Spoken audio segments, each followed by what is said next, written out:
Hello everyone. Today I'm very excited to talk to you about a superfood that was non-existent in my life for the longest time. Food that I'm talking to you about is none other than the very popular tempeh. Would you like to have a better look? This is how it looks like. I'm sure a lot of us have seen it, but for those who have not, this is how it looks like.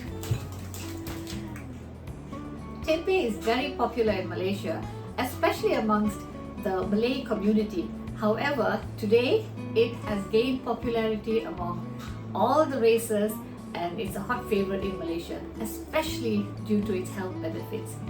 So guys, what exactly is tempeh? Well, the common tempeh that we can purchase anywhere in our neighborhood grocery stores and so on, that's readily available, is made from yellow soya beans. These yellow soya beans are soaked overnight and then they are dehulled, so the skin around the soya bean is removed, after which the soya beans would be steamed or park cooked and then left to cool, and once cooled, a mold is introduced into these soya beans, and the mold is called rhizopus. I've got to get the name correct because it's quite a difficult, I found it difficult to pronounce. Well, it's called Rhizopus oligoporus. So this mold is inoculated into the soya beans in order to ferment the soya beans. So then the soya beans, which have been already inoculated, would be wrapped in either banana leaves, or sometimes I also see little Ziploc bags or plastic bags where you have they perforate it with little holes, tiny little holes. And what happens is the starter or the mold that we have introduced into the tempeh, it sort of ferments the soya beans into little firm cakes. So this is what we call tempeh. And besides the soya beans being fermented into this little firm cakes, there would be like a coating around the cakes, which would be like a fuzzy yarn or like cotton, and that is called mycelium, which is another like spores, I think. And this is when the tempeh is ready. So you have this white fuzzy spore like thing on the top, which is called mycelium, and the tempeh would be fermented yellow soya beans. So this is what we call tempeh, and this particular type of tempeh is readily available in Malaysia. Of course, for those of us who are allergic to soya beans, or you fear the GMO effects of soya bean and so on, in specialty stores or organic stores and so on, you would find tempeh made of different legumes and different beans. So I have seen those as well. So that is another alternative for those who fear GMO in soya beans or who are allergic to soya beans. My introduction to tempeh began many years ago when my father, after retirement as a planter or an estate manager, went to work in Indonesia as a consultant, and he used to go to and fro the island of Sumatra, and amongst the lovely things that he brought back from Indonesia, he would bring carved pieces of wood and furniture and so on. He once brought back a container of home-cooked tempeh. It was made in the form of a sambal, and in one of my videos earlier, I had mentioned that sambal is spicy condiment and all that, and it had and the tempeh was little pieces of tempeh was fried and cooked in a sambal paste. Me being a lover of all things spicy, of course I went full on, and then I tried to eat the tempeh thinking that, oh yummy, it's a spicy delicious food. And I must say that my first taste of tempeh, it was a little different because I was not accustomed to the taste.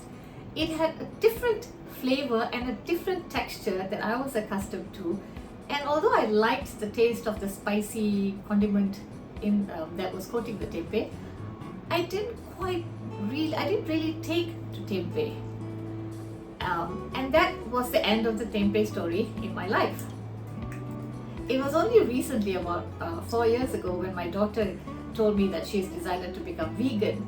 That's when I started looking around for alternatives to sources of protein.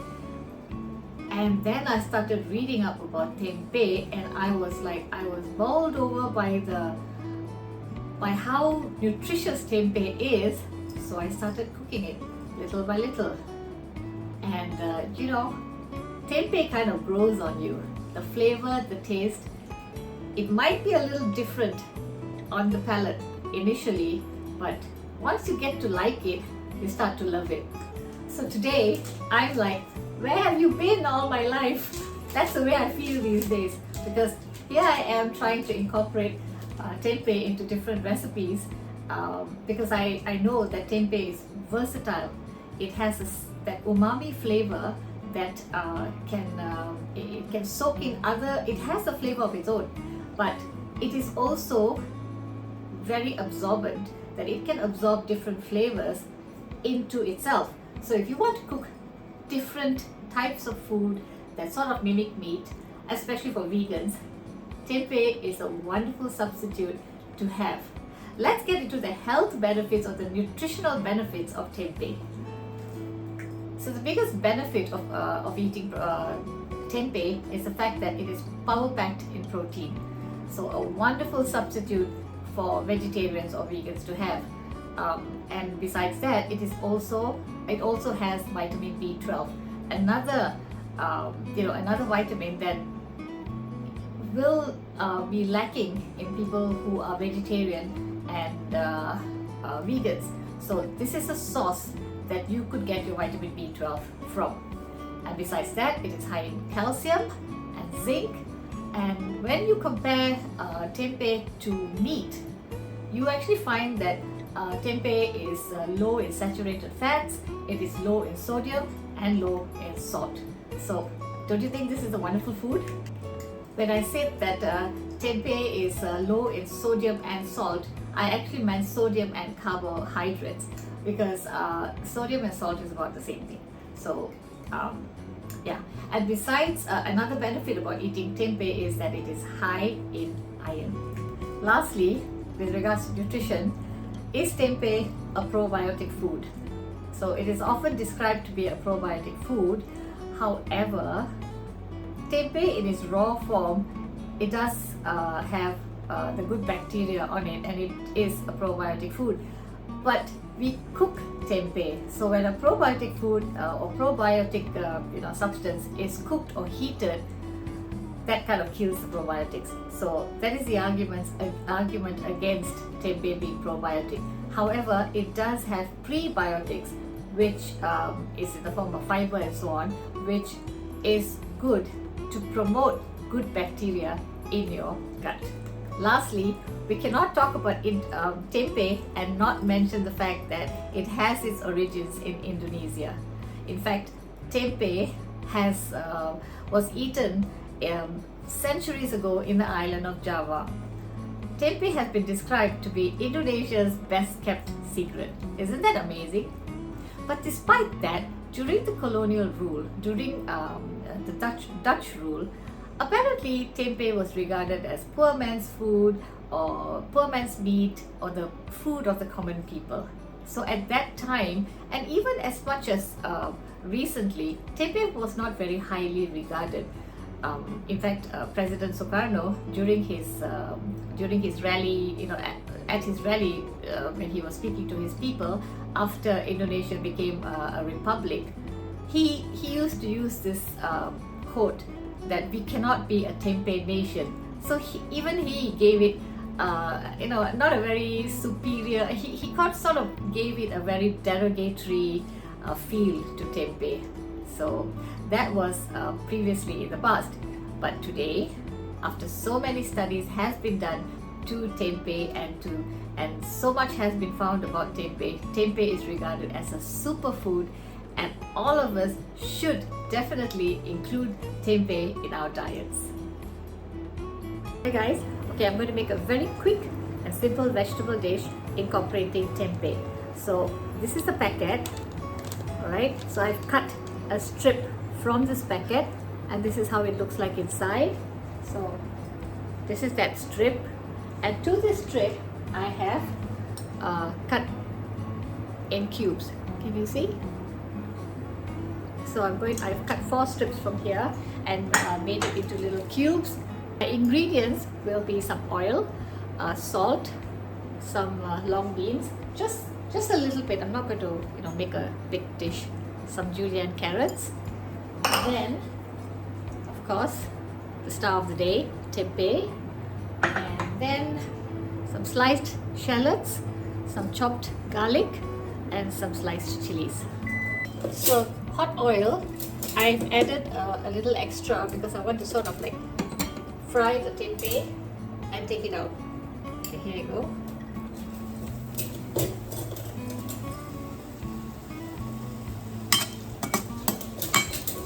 Just lightly fry it. Now the tempeh is like sort of round, and I'm going to take it out. Oh, it's not here. I'm going to take it out here so it can absorb the oil a little bit. Do this. I've turned off the heat and I have taken off some of the oil as well because that was way too much. So these go in, the garlic and the onion. It's a very hot stove, so I turned off the heat. And then I'm going to add this in. So when it's a little brown, I will add the vegetables. Now add the carrots and the long beans. Stir. Add some salt. You can add any flavoring if you like. If you want to add oyster sauce, you can. If you don't want to, you don't have to. I'm not going to add that today. So just let it cook a little bit.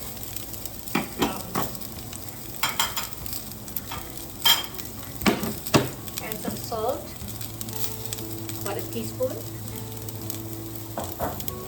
And add some water here.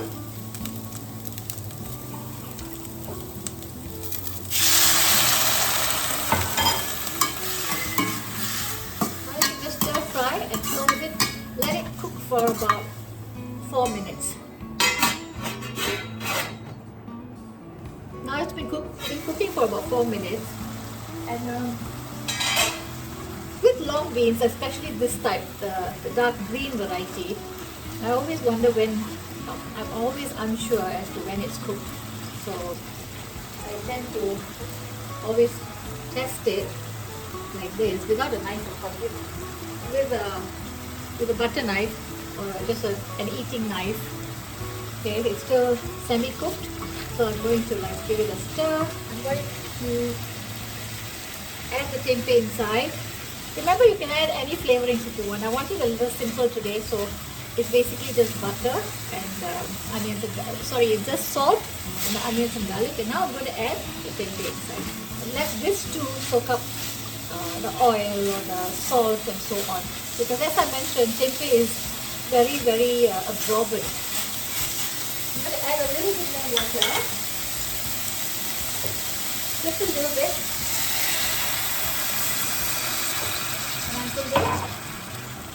and I'm going to close it now. Let it cook for about 2 minutes. So I've left it a little longer because I checked in between, it wasn't done yet. So it looks like it's done now. The beans are nice and just tender and not too overcooked either. Okay, so this is how it looks. So I'm going to stop the pot. I'm going to turn off the heat. So there you go, carrots and long beans. Whoops! And long beans cooked with tempeh. Can you see the tempeh? Okay, if it takes a little time for you to get used to tempeh, you could always grill it or toast it or even fry it and put it into a Ziploc bag, add some flavoring into it because tempeh absorbs flavors very well. And then you can slowly, get yourself into this whole tempeh journey. So, as I have. So, thank you so much for joining me today. If you did enjoy my long conversation today, do subscribe, like my video, and please do share. Thank you so much, everyone. Here's Shakila Shanmugam signing off. Bye, guys.